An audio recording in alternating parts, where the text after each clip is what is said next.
একদিন এক জমিদার এক সুন্দরী রমণীকে বিয়ে করে আনে। একদিন জমিদার ও তার স্ত্রী মিলে খেতে বসলো। তারা খাচ্ছিল, এমন সময় তারা দরজায় কড়া নাড়ার আওয়াজ শুনতে পায়। সেই জমিদার দেখে দরজায় একজন ভিখারি দাঁড়িয়ে সাহায্য চাইছে আর বলছে, আমাকে কিছু খেতে দাও, আমি দুদিন ধরে কিছু খাইনি। জমিদার ছিল খুবই অহংকারী। সে সেই ভিখারিকে দেখে খুবই রেগে গেল। ভিখারিকে অপমান করে ঘাড় ধাক্কা দিয়ে বের করে দিল। 1 বছর পর সেই জমিদার আর সেই জমিদার রইল না। ভাগ্যের পরিহাসে সে তার সমস্ত সম্পদ হারালো। বাকি রইল তার সুন্দরী রমণী। সেই সুন্দরী রমণীও জমিদারের সঙ্গে ঝগড়া করে জমিদারকে ডিভোর্স দিল। সে সুন্দরী মহিলার 1 বছর পর এক বড়লোক জমিদারের সঙ্গে বিয়ে হলো। একদিন সেই সুন্দরী মহিলা ও তার জমিদার স্বামী খেতে বসলো। তারা ঠিক সেই সময় দরজায় কড়া নাড়ার আওয়াজ শুনতে পায়। তারা দেখে একজন ভিখারি খাবার চাইছে। সেই ভিখারিকে দেখে জমিদারের খুবই মায়া হতে লাগলো।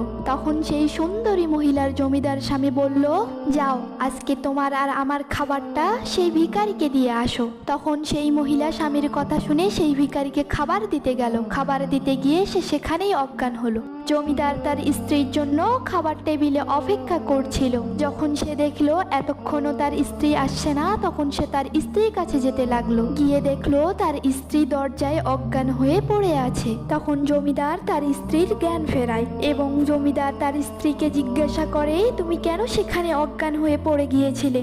তখন সেই সুন্দরী মহিলা তার জমিদার স্বামীকে বলল, দরজার মধ্যে যে ভিখারি দাঁড়িয়েছিল সেটা আর কেউ না, সেটা হচ্ছে আমার আগের স্বামী। আমার আগের স্বামীর এই অবস্থা দেখে আমি অজ্ঞান হয়ে পড়ে গিয়েছিলাম। তখন সেই জমিদার স্বামী তার স্ত্রীকে বলে, আমিও তোমার কাছ থেকে একটা কথা লুকিয়েছি।